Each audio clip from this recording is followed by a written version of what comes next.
कुछ विलोम शब्द जो आपकी प्रतियोगी परीक्षाओं में पूछे जाते हैं, घूम फिर के यहीं से आते हैं। और इसके पहले मैंने बहुत से विलोम शब्द आपको लिखाए हैं, आप नोट कर लीजिए।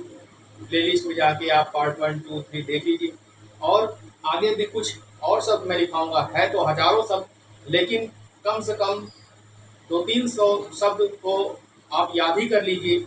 उनमें से आपको कहीं से भी पूछेगा प्रतियोगी परीक्षाओं में, तो आप निश्चिंत ही 2-4 नंबर तो कर ही देंगे। तो आपको 200-400 शब्द रटने ही हैं, यानी आपको उनको देखना ही पड़ेगा, वरना बिना इसके काम नहीं चलने वाला है। इसको आसान बिल्कुल ना समझिए विलोम शब्द को। तो चलिए स्टार्ट करते हैं। 2-4 मिनट की वीडियो बहुत लंबी नहीं है, आप इसको सेव कर लीजिए या स्क्रीनशॉट ले लीजिए और बराबर आप इसका प्रैक्टिस करते रहिए, ठीक है। तो विलोम शब्द यानी विपरीतार्थक शब्द भी कहते हैं और प्रतिलोमार्थक शब्द भी कहते हैं, विपर्यायवाची भी कहते हैं। प्राय लोग भूल जाते हैं, वो अगर ये देख लेते हैं एग्जाम में पूछ लिया कि इसका प्रतिलोमार्थक क्या होगा, तो वो कंफ्यूज हो जाते हैं कि ये क्या होता है। विलोम शब्द यानी उल्टा बताने वाला, उसी को प्रतिलोमार्थक या विपरीतार्थक या विपर्यायवाची शब्द कहते हैं। तो जागृत का सुप्त होता है, जागृति का सुषुप्ति, तामसिक का सात्विक और तृष्णा का वितृष्णा या तृप्ति, और तृप्त का अतृप्त, तृषा का तृष्टि और त्याज का ग्रहण। एक चीज आप ये नोटिस कीजिए कि यहाँ पर जो शब्द है ठीक वो शुद्ध लिखे हुए हैं, यानी उसमें वर्तनी की गलती नहीं है। अगर आपको वर्तनी की गलती से शुद्ध अशुद्ध शब्द पूछ ले, गलत लिख कर दे सकता है। जैसे आपको सिक्त पूछ ले, संलिप्त पूछ ले, सुषुप्ति, इस तरह से लिखा जाता है। ये बहुत बार पूछ चुका है एग्जाम में। सात्विक पूछ चुका है या तृष्ट पूछ चुका है, ज्योति पूछ चुका है ना।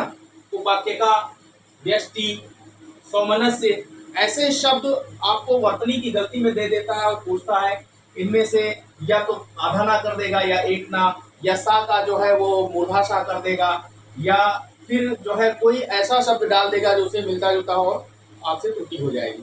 तो इसका भी ध्यान दीजिए कि इस विलोम शब्द के अतिरिक्त भी ये वर्तनी शुद्ध वर्तनी वाला शब्द भी है, ठीक। तत्सम के भी शब्द है, इसमें विशेषण भी है, संज्ञा भी है, सर्वनाम भी है।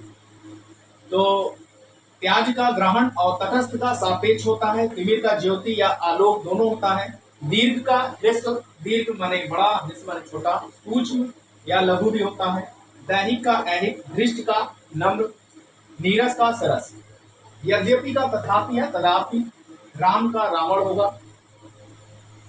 रिक्त का सिक्त या पूर्ण या भरा हुआ। वैसे तो ऑप्शन में आ जाए तो सिक्त ही है, अगर नहीं है तो पूर्ण होगा और नहीं है तो भरा हुआ। लिप्त का संलिप्त या निर्लिप्त या अलिप्त होता है। विधवा का सधवा, विधुर का सापत्नी, ये बहुत बार पूछ चुका है।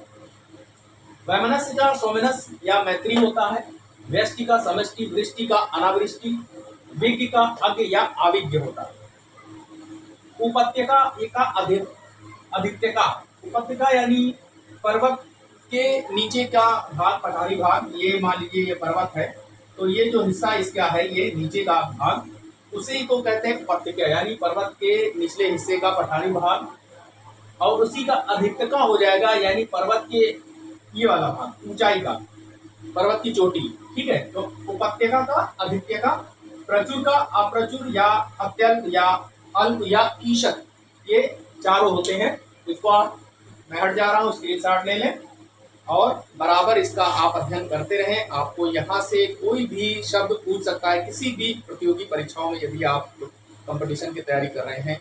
और आपसे बार बार आपसे यही मेरा रिक्वेस्ट है कि आप अपने दोस्तों को भी इसको शेयर करें, जो पढ़ने वाले बच्चे हैं, तैयारी करने वाले, यूपीएससी टेट, स्टेट, सीटेट या डीएलएड या टीजीटी, पीजीटी, किसी भी कंपटीशन की तैयारी करें तो हिंदी आपसे पूछी जाती है, उनको भी आप शेयर कीजिए, किसी का भी भला हो जाए। जय हिंद।